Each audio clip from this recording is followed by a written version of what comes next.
Seorang guru agama berinisial A dipanggil ke Mapolres Metro Jakarta Timur atas dugaan pencabulan terhadap murid di sekolah dasar negeri di kawasan Durensawit, Jakarta Timur. Pemirsa, video seorang guru SMP tepatnya di Surabaya yang menampar siswa ini viral di media sosial. Siswa kelas 8 tersebut ditampar guru olahraga di depan kelas karena tidak bisa mengerjakan tugas. Saudara, sebuah video seorang siswa sekolah menengah pertama atau SMP dipukul gurunya di Kabupaten Pekalongan tersebar di media sosial. Aparat kepolisian masih melakukan penyelidikan atas kejadian tersebut. Video tadi merupakan contoh dari seorang guru yang tidak bisa menjalankan perannya sebagai pendidik yang profesional. Lalu, apa yang bisa menjadi tolak ukur seorang guru bisa dikatakan profesional dalam mengemban perannya? Di sini kelompok 4 akan memberikan presentasi yang bertajuk kompetensi guru profesional. Pertama-tama, Assalamualaikum warahmatullahi wabarakatuh. Shalom, Om Swastiastu, Namo Buddhaya, salam kebajikan untuk kita semua. Saya Puri Berlian Juniarta. Saya Muhammad Raffi Ardiansyah.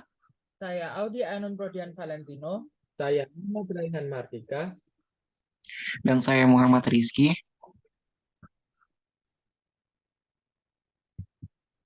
Baik, dan kemudian untuk yang pertama-tama kita akan memberitahu apa sih pengertian dari guru itu. Menurut Undang-Undang Nomor 14 Tahun 2005, guru adalah pendidik profesional dengan tugas utamanya yaitu mendidik, mengajar, membimbing, melatih, menilai, mengevaluasi peserta didik pada pendidikan usia dini, jalur pendidikan formal, Dikdas, maupun pendidikan menengah.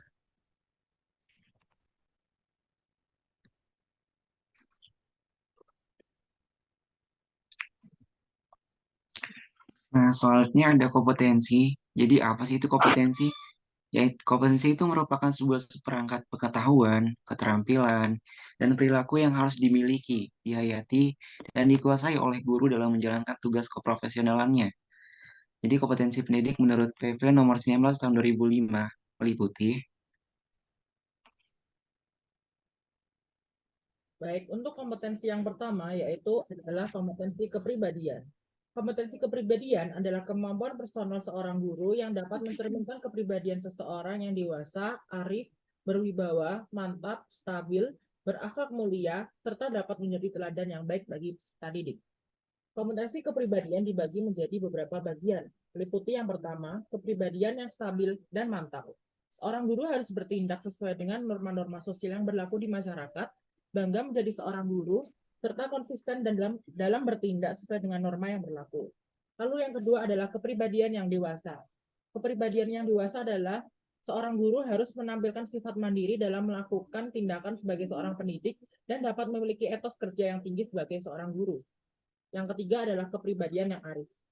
Seorang pendidik harus menampilkan tindakan yang berdasarkan manfaat bagi peserta didik, sekolah, dan juga masyarakat, serta menunjukkan keterbukaan dalam berpikir dalam melakukan tindakan. Yang keempat adalah kepribadian yang berwibawa. Seorang guru harus mempunyai perilaku yang positif dan disegani oleh peserta didik. Dan yang kelima adalah memiliki akhlak mulia dan menjadi teladan. Seorang guru harus bertindak sesuai dengan norma yang berlaku, termasuk iman dan takwa, jujur, ikhlas, dan suka menolong, dan dapat diteladani oleh peserta didik. Kemudian untuk kompetensi yang kedua yaitu kompetensi pedagogik. Kompetensi ini itu merupakan kemampuan seorang guru dalam memahami peserta didik, perancangan, dan pelaksanaan pembelajaran, pengembangan peserta didik, dan evaluasi hasil belajar peserta didik untuk mengaktualisasi potensi yang mereka miliki. Kompetensi pedagogik ini dibagi menjadi beberapa bagian, yaitu yang pertama, pemahaman tentang peserta didik. Di sini dapat memahami peserta didik dengan lebih mendalam. Dalam hal ini, seorang guru harus memahami peserta didik dengan cara memanfaatkan prinsip-prinsip kepribadian, perkembangan kognitif, dan mengidentifikasi bekal untuk mengajar peserta didik. Kemudian yang kedua yaitu melakukan rancangan pembelajaran. Guru harus memahami landasan pendidikan untuk kepentingan pembelajaran seperti menerapkan teori belajar dan pembelajaran.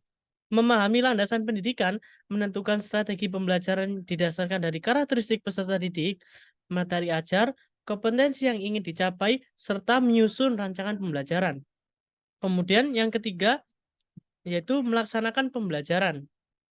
Seorang guru harus dapat menata latar pembelajaran serta melaksanakan pembelajaran secara kondusif. Kemudian yang terakhir yaitu merancang dan mengevaluasi pembelajaran. Guru harus mampu merancang dan mengevaluasi proses dan hasil belajar peserta didik secara berkesinambungan dengan menggunakan metode melakukan analisis evaluasi belajar dari hasil belajar. Kemudian yang kelima yaitu mengembangkan peserta didik sebagai aktualisasi berbagai potensi peserta didik. Kompetensi guru yang berikutnya yaitu merupakan kompetensi sosial. Kompetensi sosial merupakan kemampuan yang dimiliki seorang guru maupun pengajar untuk berkomunikasi dan bergaul dengan tenaga kependidikan, peserta didik, orang tua peserta didik, dan masyarakat di sekitar sekolah ataupun lembaga pendidikan lainnya. Kompetensi sosial meliputi yang pertama, memiliki sifat inklusif, bertindak dengan objektif, dan tidak melakukan diskriminasi terhadap agama, jenis kelamin, kondisi fisik, ras, latar belakang keluarga, maupun status sosial. Yang kedua yaitu guru harus dapat berkomunikasi. Dapat berkomunikasi secara santun, empatik, efektif terhadap sesama guru, tenaga kependidikan, orang tua, serta masyarakat di sekitar. Kemudian guru harus dapat melakukan adaptasi di tempat ia bertugas di berbagai wilayah Indonesia yang beragam kebudayaannya. Dan yang terakhir, guru mampu melakukan komunikasi secara lisan maupun tulisan. Kemudian kompetensi guru yang terakhir adalah kompetensi profesional. Kompetensi profesional yaitu penguasaan terhadap materi pembelajaran dengan lebih luas dan mendalam, mencakup penguasaan terhadap materi kurikulum, mata pelajaran, dan substansi ilmu yang menaungi materi pembelajaran dan menguasai struktur secara metodologi keilmuannya. Kompetensi profesional meliputi 1. Penguasaan terhadap materi, penguasaan konsep, struktur, dan pola pikir keilmuan yang dapat mendukung pembelajaran yang dikuasai. Yang kedua adalah penguasaan terhadap standar kompetensi dan kompetensi dasar setiap mata pelajaran atau bidang yang dikuasai. Yang ketiga adalah melakukan pengembangan materi pembelajaran yang dikuasai dengan kreatif. Lalu yang keempat, melakukan pengembangan profesionalitas secara berkelanjutan dengan melakukan tindakan yang reflektif. Lalu yang terakhir adalah menggunakan teknologi dalam berkomunikasi dan melakukan pengembangan diri.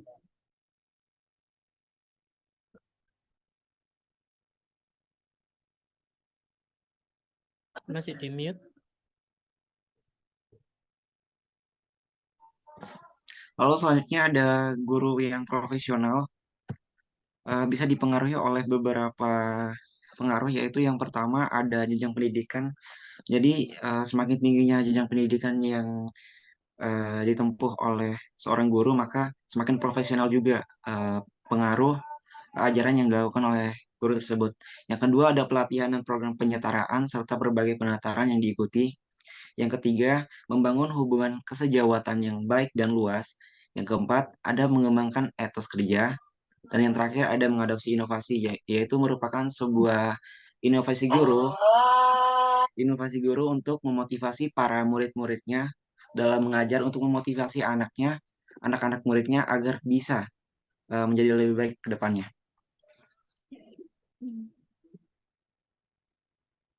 Selanjutnya adalah usaha peningkatan profesionalisme guru. Yang pertama, memahami tuntunan standar profesi yang ada. Yang kedua, mencapai kualifikasi dan kompetensi yang dipersyaratkan. Ketiga, mengembangkan etos kerja atau budaya kerja. Keempat, mengadopsi inovasi atau mengembangkan kreativitas. Dan yang kelima, membangun hubungan kesejawatan yang baik dan luas melalui organisasi profesi. Jika di awal PPT tadi kita melihat video yang menunjukkan sikap seorang guru yang tidak profesional dalam mengempu tugasnya, berikut ini adalah kita bisa menyaksikan dan mungkin bisa kita jadikan inspirasi untuk kita contoh, yaitu ketika guru benar-benar memuliakan tugasnya dan benar-benar menjalankan tugasnya dengan sangat baik dan profesional. Sudah belasan tahun, Nurbaya, ibu dua anak asal desa Lamba-Lamba, Kecamatan Pangale, Kabupaten Mamuju Tengah, Sulawesi Barat, menggeluti profesi sebagai guru honorer di salah satu sekolah dasar pedalaman di daerah ini. Dengan sepeda motor, Nurbaya harus berangkat lebih pagi lantaran jarak dari tempat tinggalnya hingga sekolah mencapai belasan kilometer. Selain jarak yang cukup jauh, infrastruktur buruk yang membahayakan keselamatannya juga harus ia hadapi. Berbekal sepatu bot karet dan tas penuh bermuatan buku, Fengki susuri jalan berbukit dan setapak. Menembus semak belukar hingga jalan becek untuk sampai ke SD tempatnya mengajar. Setiap hari jarak 2 km ia tempuh dengan berjalan kaki. Fengki adalah seorang guru honorer yang mengabdi di SD Negeri 180 Desa Sinar Pagi, Seluma Utara, Kabupaten Seluma, Bengkulu. Di sekolah ini hanya 1 guru pegawai negeri sipil, yaitu kepala sekolah, dan 2 guru honorer saja. Fengki mengajar beragam mata pelajaran mulai matematika, bahasa Indonesia hingga pelajaran agama. Sudah 5 tahun menjadi guru bantu. Sekian PPT dari kelompok kami sebagai mahasiswa pendidikan bahasa Inggris yang kelak diharapkan akan menjadi pendidik maupun guru. Hendaklah kita bisa menjadi seorang guru yang profesional ketika menjalankan tugasnya. Sekian dari kami, kurang lebihnya mohon maaf. Wassalamualaikum warahmatullahi wabarakatuh.